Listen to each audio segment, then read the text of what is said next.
शंकराचार्य ने कहा था कि भगवान राम के मंदिर को अधूरा भवन में आप स्थापित कर रहे हैं और किसी शंकराचार्य से स्थापित नहीं करा करके आप नरेंद्र मोदी जी अपने खुद स्थापित भगवान को कर रहे हैं। इसका पाप पड़ेगा। पाप क्या पड़ गया कि नरेंद्र मोदी जी के 272 का आंकड़ा पूरा नहीं हुआ। अरे सनातनी तो हमसे ज्यादा बड़ा सनातनी कोई है क्या? मनोज भारती से भी कोई सनातनी है। नरेंद्र मोदी सनातनी रहते तो शंकराचार्य से भगवान को प्राण प्रतिष्ठा नहीं करवाते, अपने प्राण प्रतिष्ठा देने लगे। शंकराचार्य को कष्ट किए, भगवान राम को भी कष्ट हो गया। इसलिए अयोध्या में भगवान राम के जो लाए थे वहां पर उनकी खाता नहीं खोली, राम के जो सेवक वो हार गए। राम अब आई सब छोड़ दीजिए नरेंद्र मोदी जी। अब भारतीय जनता पार्टी अब राम नाम मथुरा अयोध्या बात खत्म कीजिए।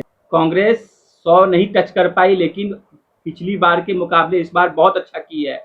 इसको आप कैसे देखते हैं और क्या आप सरकार बना रहे हैं? हमारी पार्टी जो है, सबसे पहले अफजल जी, राजनीति में 2 आदमी लड़ता है तो एक जीतता है एक हारता है। तो हमारे तरफ से और हमारे पार्टी के तरफ से सभी पार्टी के जो नए सांसद चुना कर आए हैं, जो जीते हैं, किसी भी पार्टी दल का हो, उन लोग सभी लोगों को मेरे तरफ से और मेरे पार्टी की तरफ से बहुत बहुत बधाइयाँ, बहुत बहुत उनको शुभकामना हम देते हैं कि आपने जीत कर आया है। जीतने वाले को बहुत बहुत बधाई। और जहाँ तक आपका प्रश्न होता है कि आपने 3 डिजिट में नहीं आए, 99 को सीट हमने जीता, तो आप पहले देखिए, पहले हम 52 थे तो 52 बढ़ करके 100 में आ गए। आज जो 303 था वो घट के 240 पर आ गया। रिजल्ट ये ना देखा जाएगा कि आप 400 पार करने की बात कर रहे थे, 250 भी पार नहीं हुए। तो जनता का जो जनादेश है, जो जनता ने जो आशीर्वाद दिया है किसी भी पार्टी के, किसी भी दल के लोगों को, तो उस जनादेश को सहपूर्वक, सम्मानपूर्वक स्वीकार करना चाहिए। हम भी चुनाव लड़े, हमारी पार्टी भी लड़ी, मान लीजिए, तो कुछ जगह पर हारे, कुछ जगह पर जीते। चुनाव में हार जीत लगी रहती है। तो जीतने वाले को बहुत बहुत बधाई, और हारने वाले को हिम्मत को पस्त नहीं करने के लिए उनको भी हम कहेंगे कि आप लोग को, आपको भी बहुत बड़ा धन्यवाद कि आपने बड़े ताम झाम से चुनाव लड़ा। जी 400 पार का नारा लगा रहे थे, जिसको आप समीकरण के हिसाब से कह रहे थे कि वो 200 पार नहीं करेंगे। ये आप कहीं ना कहीं सटीक बैठता गया आपका ये बात, कैसे इतना बता रहे थे आप? उनकी सरकार कहाँ उनकी 400 पार था, और 250 240 पार भी नहीं कर पाए। 272 पर सरकार बनती है तो नरेंद्र मोदी जी अपनी सरकार बना पाएंगे? नहीं बना पाएंगे। हिंदुस्तान है, अटक से कटक तक, कन्याकुमारी से कश्मीर तक है। हमको तो एहसास अफजल जी पहले ही था।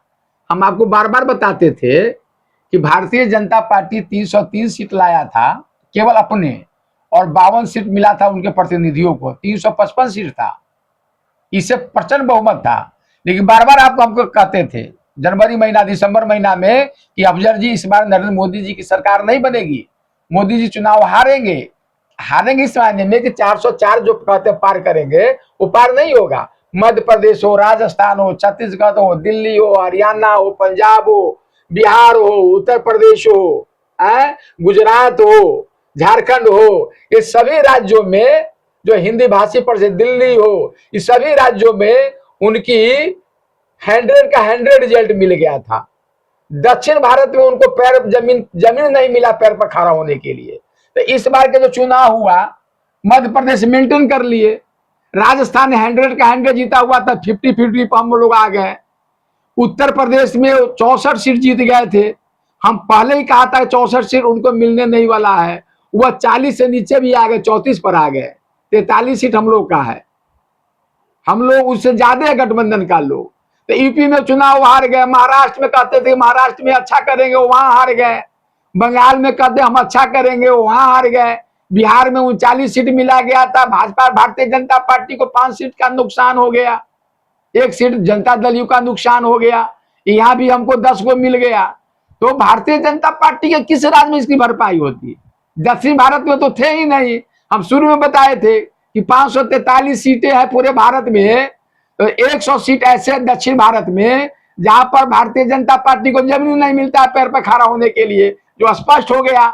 और 200 सीट भारतीय जनता पार्टी और कांग्रेस पार्टी के बीच में टक्कर की लड़ाई नेक टू नेक होता था, तो 2-1 300 हो गया और यानी बच गया 243 सीट पर, जहां पर क्षेत्रीय पार्टी हावी था। उत्तर प्रदेश में मुलायम सिंह यादव जी के बच्चे अखिलेश सिंह की समाजवादी पार्टी, बिहार में लालू प्रसाद यादव की पार्टी, और झारखंड में शिबू सोरेन की पार्टी, हेमंत सोरेन की पार्टी, और महाराष्ट्र में ठाकरे जी की, उद्धव ठाकरे की पार्टी, शरद पवार की पार्टी। और भारतीय जनता पार्टी से कौन लड़ रहा था? हम ही लोग न लड़ रहे थे, कांग्रेस पार्टी से उद्धव ठाकुर की पार्टी, अजित पवार की पार्टी, सब मिलकर लड़ रहे थे।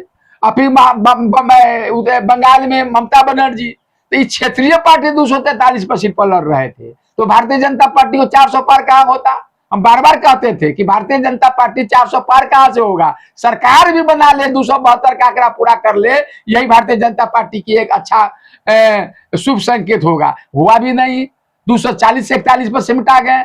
अब बताइए 241 पर वो है, आज 234 पर हम है, तो क्या होगा? न मोदी जी की सरकार भी नहीं बन पाएगी, इंडिया गठबंधन की सरकार बनेगी।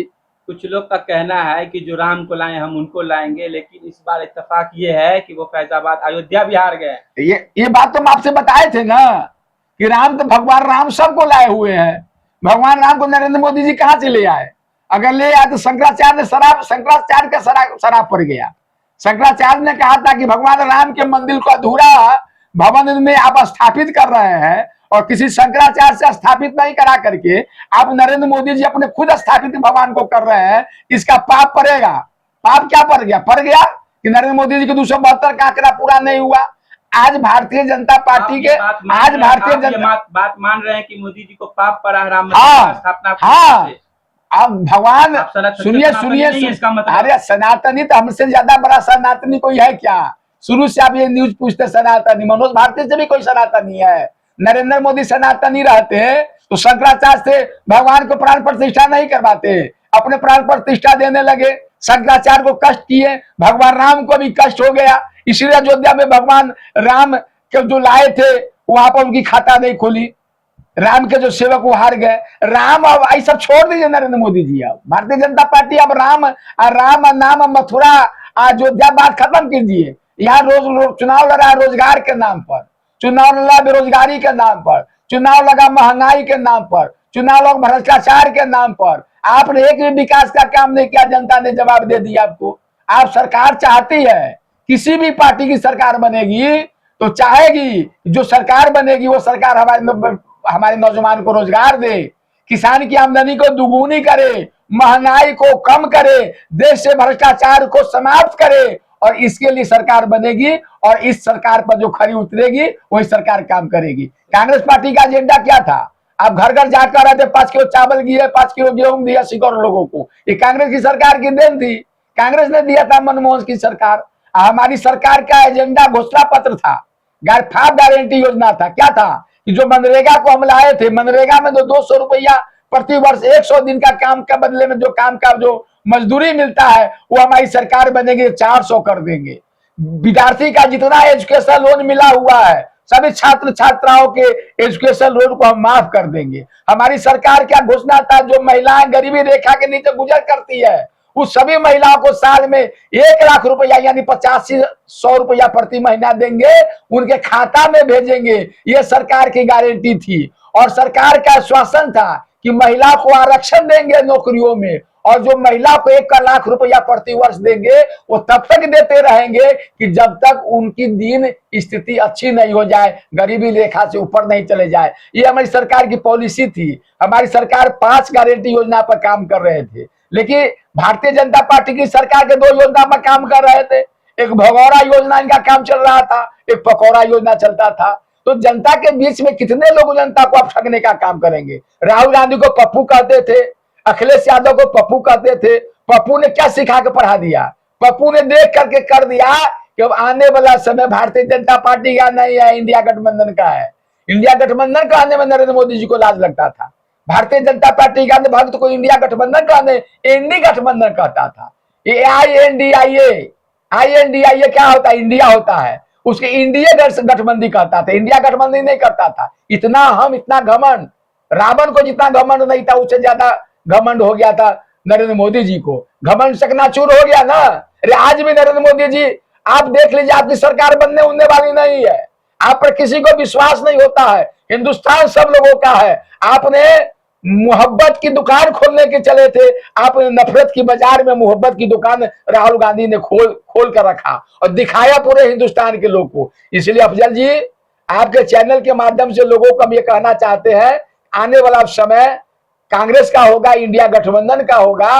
और इंडिया गठबंधन ने चुनाव से पहले जो अपना एजेंडा दिया था, चुनाव घोषणा पत्र में जो बात का जिक्र किया था, वो सरकार बनने के बाद तुरंत ही लागू होगा और तुरंत लाभार्थी लोगों को मिलेगा। प्रधानमंत्री बनने जा रहे हैं मोदी जी, बधाई दीजिए उनको। अरे प्रधानमंत्री जी नरेंद्र मोदी जी, अब तो 240-41 है ना, नरेंद्र मोदी जी देश के प्रधानमंत्री बन जाएंगे ना, तो बधाई हम दे देंगे।